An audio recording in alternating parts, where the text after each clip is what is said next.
All right, bang. Today is Tuesday, September 8th. Welcome to the Dog Walk presented by Barstool Sports. As always, I'm sitting across from Chief. Chief, how are you on this rainy post-Labor Day Tuesday? You know what? I'm fucking great. I know you are. It's bear weather outside. I like the fall. I might buy a pumpkin later this afternoon, not from a patch, but just the grocery store. I feel like, get the home decor going. What'd you call it? Decker? Home decor. Home decor. Yeah, so I think I'm excited. I saw you tweet, was it yesterday, that you're going to buy a pumpkin? Yeah. And I just maybe shook two my of head. them. I was so disgusted. You don't like a pumpkin? Well, I mean, a pumpkin's fine, but I'm not running to the fucking store to buy a pumpkin the first time the weather changes. They're right in the door at Mariano's. I'm just going to throw it in the cart, get a couple of pumpkins, put them on the back deck, let people know what time of year it is. But I have a problem with that. Season. I have a problem with that, okay? Because the problem with that is it's always tough to grab a loose item like that because it ruins your trip percentage. What are you talking about? You know what I'm saying? Especially you. You live like fucking 8 flights up. Like 3. Yeah, but like, you know what I mean? Like, like you're trying for one trip every time. Oh, yeah. Yes. Yeah. So pumpkin throws off that equilibrium. So I've already thought this through. So I need wood chunks for the grill, and I need charcoal for the grill. I'm going to get a bag of charcoal and 2 pumpkins, and I can do that in one trip, and it'll be necessary. Okay. Now, I'll buy a watermelon a week, and that throws off the equilibrium of that trip, A watermelon a week? Yeah. What are you throwing, like Ragers with vodka in it? How do you go through a watermelon a week? I just eat a quarter watermelon. Every day? Yeah, just about. Okay. All right. That's a lot of watermelon. I like water, and it's very seasonal. Good. So It is good. You got to get your melon on. Yeah. This is probably the most off-topic banter we've had on the show since we've Tupac been doing Shakur, everyone. Yeah. So before we get to that, though, you know what? How about this? We'll pumpkins. tease the topic here first. Oh, but also, besides teasing the Up2, Chief, before we get to the ad read, I want to talk about Missing 411. Big documentary. Yes, huge doc. We want everybody to watch it. Here's your heads up today. I'm going to give you a heads up again throughout the week. But watch this before Friday. We're going to do a podcast. Chief's going to sit in on True Crime Friday. We're going to watch this Missing 411. What's it about a little bit? It's like a missing children thing, or missing people even. But all of these people, it's 411 people, have gone missing in state and national parks. And then it's like weird, like eerie things, like they disappear. And then they're like placed back where the last place that they were seen in the national park, like years later. And it's like, how the fuck did this happen? Where were you? Like, nobody knows. It's like this big mystery. And the documentary, if you just type in the Missing 411, it is like a free 90-minute documentary on YouTube. So you can just plug it right in on your computer, put it in on your smart TV, and just sit back, and it's a wild story. Yep. So go watch Missing 411. Like Chief said, it's on YouTube. We're going to talk about it Friday. All right, Tupac. We're talking about Tupac Shakur today. You probably saw it in your title. We're going to get into a little bit of how, he died, allegedly. We're going to talk about, the shooting that went down in Las Vegas. And we're going to get to some theories about him being alive, because that's a hot one out there. People think that Tupac's still roaming around. I love this one. Yeah. Yeah. Oh, okay. Yep. I like that. A little passion behind it. But before we get into it, we do want to talk about our friends at Miller Lite. Chief, like you said, the weather has turned. It's time to watch football. Sunday's the day, man. Sunday's the day. I hope it's nasty and cold out on Sunday, too. I like that feeling where it's like you're freezing cold, that you're all bundled up, but you have like just your fingers on the can exposed. It's like the best kind of cold. You keep drinking it. Maybe a little ice chips get in your beer. They're just frozen. That is how you know it's football season. That's bear weather. That's when you want to be drinking Miller Lites. Yeah, so that's honestly where I find myself enjoying Miller time, is like in my basement right now. I just think of the Bears, the TV, and just that white can. That's all you think of. So they just go together. Exactly. Yeah. So definitely make sure you're enjoying this Sunday. Make sure you're watching football, enjoying some Miller Lite, but enjoying it safely in this pandemic times. So Miller Lite is a great taste with only 96 calories and 30.2 carbs. However you and your friends are enjoying Miller time, you can have the original light beer delivered to you by going to MillerLite.com/redline and find the delivery options near you. Celebrate responsibly. Milwaukee, Miller Brewing Company, Milwaukee, Wisconsin. 96 calories and 3.2 carbs per 12 ounces. You don't even have to leave your couch. It's NFL Sunday. Just hit the button. Have it brought to you. That's the best part. Yes. Because there's nothing worse than like, hey, we're out. Yeah. And you got to make a sprint at halftime. No, just wait. Just hit the button and it'll show up in your door, timely fashion. Exactly. So, all right, Chief. Tupac Shakur. Yeah. Well, we're talking about him because today is September 8th. Yesterday was Monday, September 7th, and that was the 24-year anniversary of when he was shot. So he was shot in Las Vegas, September 7th, 1996, and since then, I feel like this has been a conspiracy theory that, just won't go away. It's people have been talking that he's not dead basically since it happened. Yeah, and it won't go away for several reasons, I think, too. Obviously, because he was such an iconic rapper. Big time. And a big part of it as well, and I know we're probably going to get into it, is there's footage of him just before this happened. Yeah. With the brawl in the MGM Grand. So he was there for a Mike Tyson fight. So this is like post Tyson out of prison. I think like it was a big deal. Yeah, I think so it was like we could probably start there, right? We're in Las Vegas. You're in Vegas, like we said, he was at the Mike Tyson fight. There, like you said, there was a brawl there. I think they might have done a 30 for 30 on this too. They did it on the night. They did something on it for sure. Yeah, I don't know if it's been a topic, but. So he's leaving. He's in a white Cadillac sedan. This is at 11:15 p.m. He stops up at a stoplight, and he's with Suge Knight, the famous producer. He was in a Beamer. I think they were in the car together. Yeah, but they were both in a Beamer, right? I thought they were in a Cadillac. Was the one that pulled up? Yes. Okay. My mistake. So they're in a BMW. And the assailant, we'll call him, this guy, they think his name is Orlando Anderson, I believe. He pulls up in a white Cadillac sedan and just opens fire. So they're at a stoplight, just lights him up. 14 shots hit the car. 4 of them hit Tupac, and he, 2 in the chest, 1 in the leg, and maybe 1 in the arm. And they, rush him to the hospital, the nearest hospital, that University Medical Center, Southern Nevada. He's taken there. They put him in a medically induced coma to operate on him, and he's alive for another 6 days. And then he was pronounced dead at 4:03 p.m. on September 13th, 1996. The official autopsy said, respiratory issues, complications from wounds to his lung. And then he was cremated the very next day. And like we said, like this is, he's been dead now for 24 years, which means he's been dead almost as long as he was alive, because he was 25 years old when he was shot. And it's just like his legacy just kind of continues to reign on, like you said. And when you said he's such an iconic rapper, this and that, it's like, yeah, but I don't, like you hear about Elvis, like, oh, Elvis is still alive from crazy people. But, John Lennon was shot and murdered. But I don't feel like you hear as many conspiracy theories about John Lennon. It's just like one of those things with Tupac where he was just the guy at the time, and there was all that, East Side, West Side thing going on, and people just refuse to believe that he's dead.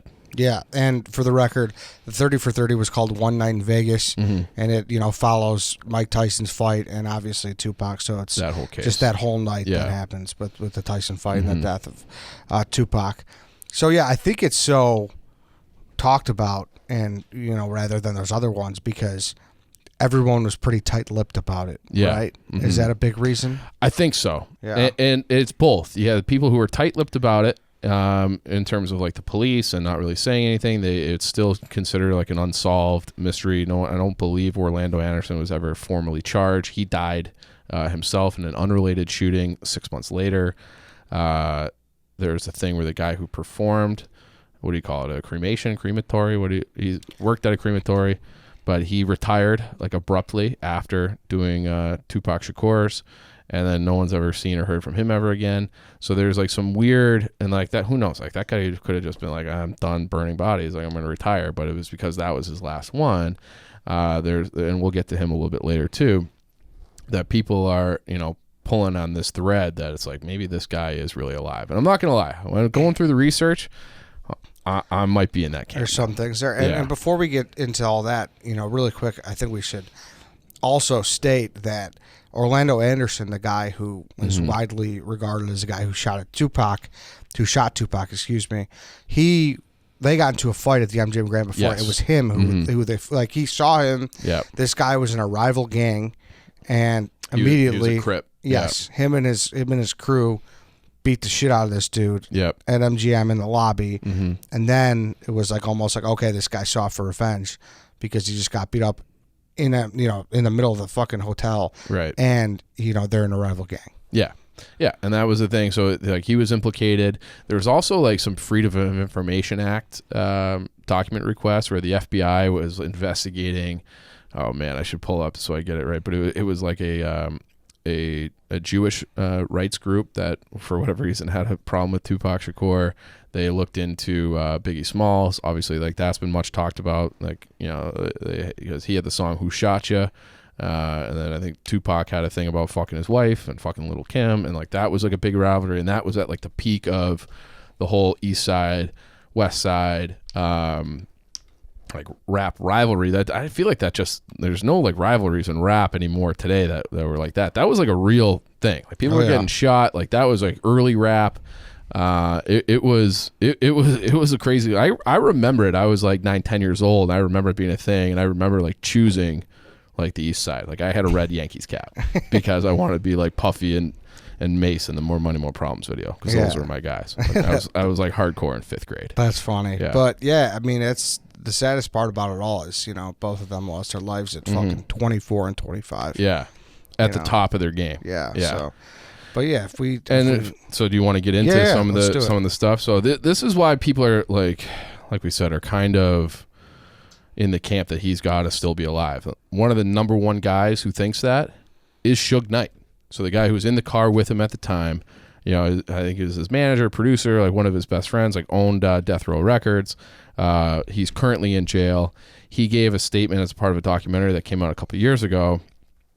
And one quote he said, he goes, "When I left that hospital, me and Pac was laughing and joking. I don't see how somebody could turn that quickly from doing well to doing bad. So it's like, hey, I left the hospital, everything was fine. A couple days later, he's dead. Like how the fuck does that happen?" So he did go into coma. They did have like a barbiturate induced, like a medically induced coma to be able to perform some of these operations. But, so he was in that hospital, but Suge Knight says that, he left and things were fine and then took a turn from the worst and he's dead. So he's like, right away, that was suspicious. Tupac, he had another quote. I think this is from like 2012. He said Tupac is just straight up, just said Tupac is not dead. He's smoking a Cuban cigar somewhere. And then the other, it's kind of weird. And, it almost reminds me of like the magic bullet theory in a way. But, your point blank range firing into the back of that Cadillac sedan, 14 shots into the car. Mm-hmm. Or I'm sorry, you're right. The Cadillac shooting at the BMW. I don't know why I have that switched in my brain. 14 shots. Suge Knight wasn't hit once. He had no bullet. He had a fragment hit his head, like so. It was like a flesh wound, and he was fine. So they're sitting right next to each other in the back of a BMW.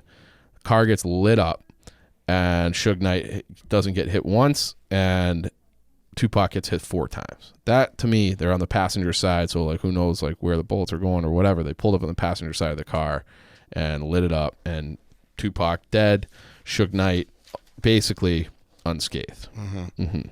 So and also to kind of piggyback off of Suge Knight, he said that, but Suge Knight is not known as the best guy for anybody. He's currently in jail for like attempted murder, I think. Yeah, he like ran over a dude with his car. It's on There's camera. The video's out there. You can check it out. It's a really fucked up video. Mm-hmm. And he's been accused of like other murders and things like that. Yeah. So I don't know.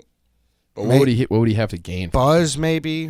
For I don't know, but it's just hard to trust anything that comes out of Suge Knight's mouth, in my opinion. Fair. Yeah. Fair. How about this one? Okay. So I mentioned this guy before, the cremator.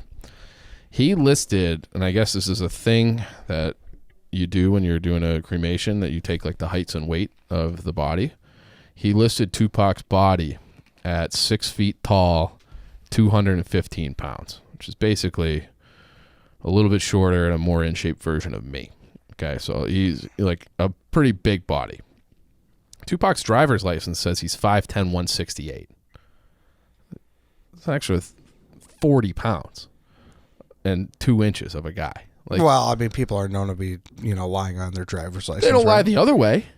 They don't make themselves shorter and skinnier, and he was kind of a skinny guy. Like it's not like Tupac ever got fat. He was like mid-20s, like an in shape guy. Mm-hmm. Like there's no like, so to have, unless the cremator just got it wrong by 40 fucking pounds. And if anything, you would think that he would, he's been in the hospital, he's lost a lot of blood, he's, it's not like he's, lifting weights and staying in shape and eating a lot. If he's going through all this trauma, you would think that he would, if his weight was going to be drastically different, it might be the other way. Mm-hmm. Right? Yeah. No, that's a good point. That's a very good point. Mm-hmm. So that, and then the fact that the cremator, I couldn't even find the guy's name anywhere, but they said that he abruptly retired, and then, like you said, just like disappeared, never heard from again.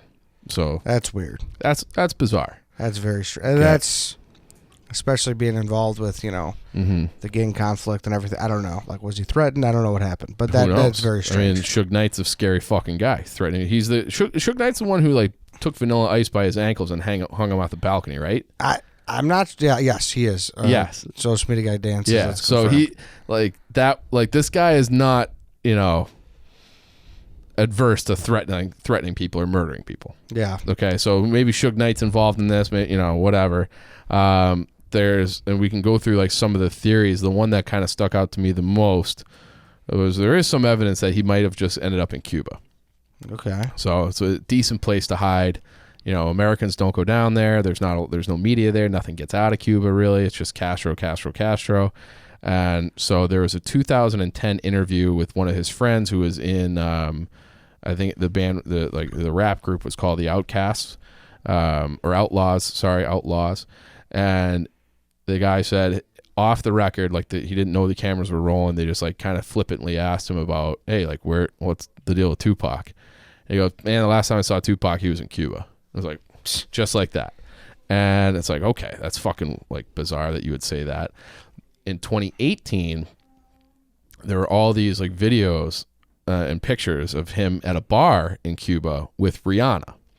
And people are saying that this is photoshopped and this and that. And there's like evidence, like I don't know how to look at things to determine if they're photoshopped or not, but people say those images were photoshopped. But they're saying like that was Tupac at a bar. And then he does have family ties to Cuba as well. He has an aunt who was part of something called, I had never heard of this, but the Black Liberation Army. So that was like a civil rights group through like the late 60s, 70s, and early 80s. And she was granted political asylum in Cuba in 1984. So 12 years before his death. He did have a family member living there. Maybe that would help him go through that process to get there.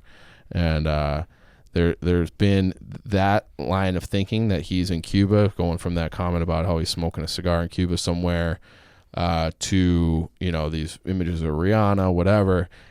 That is the prevailing thought, to the point that it is in like pop culture and rap culture now. Where Kendrick Lamar like threw the lyric into one of his songs. He had a song called Element. I'm sure Danny knows it by heart. Is that the lyric goes, "Fake my death, go to Cuba, that's my only option." So that's what Kendrick Lamar is saying, like in reference to Tupac and that theory that he is actually just like chilling out in Cuba. All right. So some possible younger generation rappers kind of believing this, huh? Possibly. And then there's also people say that he might still be releasing things. So in 1996, his last album came out. Tupac's last album came out. It was the Don Killuminati the 7-Day Theory. And that album was released under a different stage name. What are you giggling at? I was just laughing at the way you pronounced that. Killuminati? Yeah. You never heard that Machiavelli in this? Killuminati. Yeah. That's what I was going to get to. You just sounded like a robot. I'm sorry. Yeah. but continue. I'm reading my own handwriting. If I'm being honest with you, no, I have never heard of that fucking lyric before. The way you just said it, now I feel like a loser. I feel like I just don't know shit. Well, don't worry. You sound like if someone was reading the subtitles. Yeah. Like somebody's dad. You're like, have you heard of this Killuminati? Yeah. But like you said, the Machiavelli thing. So he released it under Machiavelli, spelled it with a K. He loved Machiavelli, I guess, is what the story goes. Like Machiavelli was like a 15th century or 16th century philosopher, where he wrote, the famous quote, which has been like co-opted by Michael Scott now, would you rather be feared or loved? Like that was like How to Rule a Kingdom. I think the thing is called The Prince. And so I guess Tupac like studied that thing religiously. Like he was like, this is the shit. So he had his stage name Machiavelli, but he spelled it differently, spelled it with a K. And then like conspiracy theorist people say, if you rearrange the letters of that Machiavelli the way he spells it, it goes, I'm alive, K.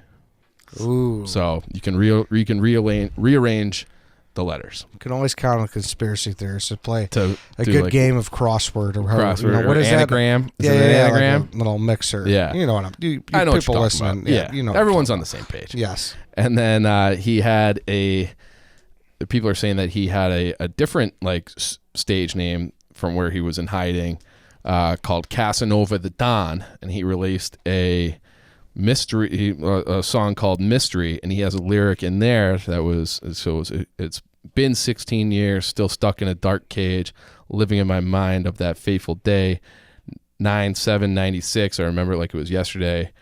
I got a lot to say. I still have a lot to say.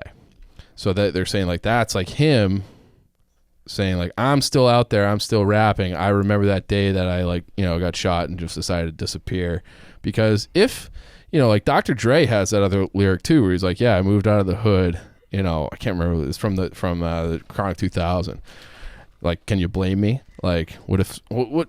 I can't remember. I looked to our local rapper guy to give us the actual lyric, but it was like you have to get out of the street. Like people are trying to kill me, people coming after my family. Like, you got to just disappear.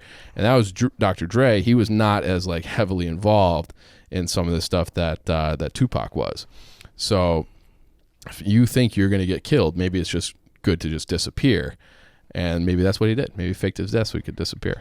Not, now, avoid the violence. Now, the date there is what throws me off, because if not, you could link that very closely to, he did time, being in jail. So there's that similarity. Yeah. But the date is obviously crazy. Yeah. And you could even say the dark cage is his own brain. Like, he's like living in my own mind. Yeah. Like maybe he's locked in the cage of his brain. For sure. Thinking about that day. For sure. So that could be a thing. There's all sorts of crazy theories, though. And he's had a lot of music been released since he's died. And people say it's, pre-recorded, obviously. Because I think, didn't Michael Jackson have a ton of shit come out after he died? Yeah. It's not uncommon. Posthumously, did I say that right? Posthumously. Yeah. That shit happens all the time. Yeah. So, and especially rappers, I feel like they have so much shit. SoundCloud. Yeah, from when they were like way back in the day. Sampling, like just didn't make it to the album because you can only have 8 songs on a side or something like that. Yeah. So the music stuff doesn't give me too much, even though that lyric's pretty crazy. Yeah, and that was 16 years afterwards. So that's not nothing. I think that was 2000. What it must have been 2012 when that came out. So, and there's other people there's another guy who was releasing a documentary saying, or I'm sorry, Suge Knight's kid. So Suge Knight's kid is like Suge Knight Jr. His name is Suge Knight as well, which is kind of confusing. But so Suge Knight Jr. Said something last year that Tupac was just living in Malaysia. It's like, what? Like, what? That one to me doesn't make as much sense, because I feel like there can't be like a ton of black people, like American black people, running around Malaysia. I feel like you would kind of stick out. People would know he's in Malaysia. To me, like the Cuba one makes more sense. Okay. There's another one that he like escaped to. He left the scene in Nevada from the hospital and went to live with the Navajo tribe on the reservation in New Mexico. I saw that one. That like I haven't found like a ton of details on that. Did you see anything about it? No, because it's actually a low budget film's coming out by some guy who claims that he's in New Mexico.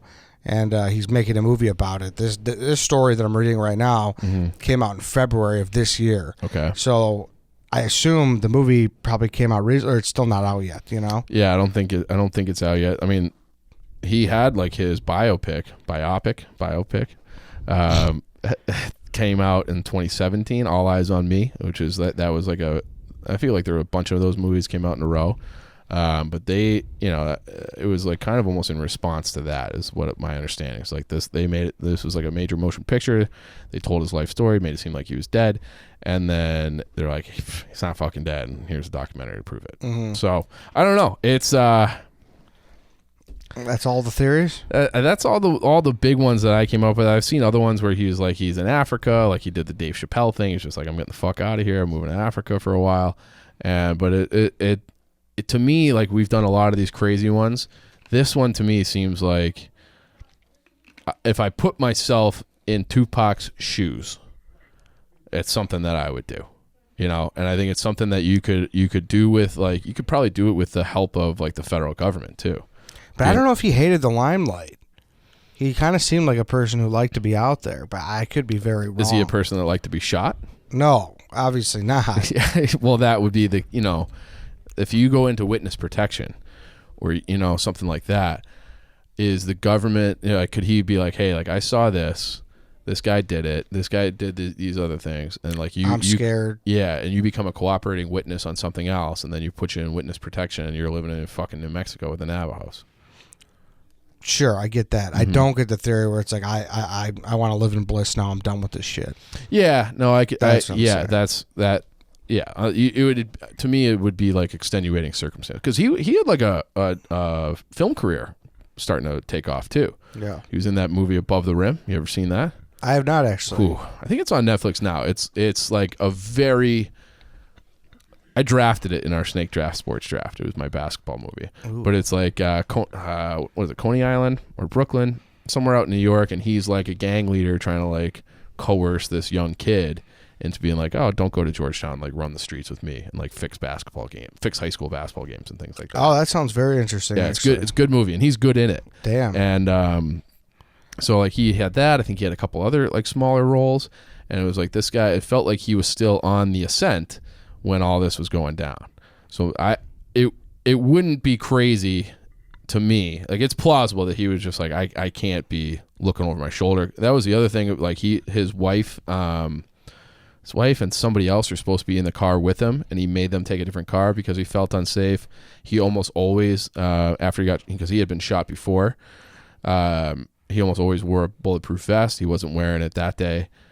But he was actively like trying to protect himself and people around him, because he felt so like always looking over his shoulder, felt so threatened. Wow.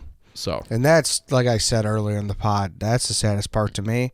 He was 25, Biggie was 24. Biggie died shortly thereafter.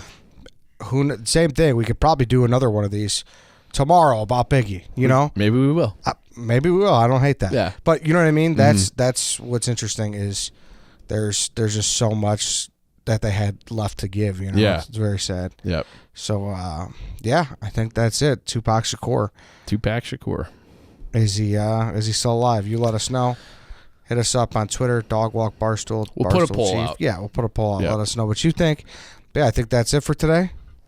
We will catch you guys back tomorrow.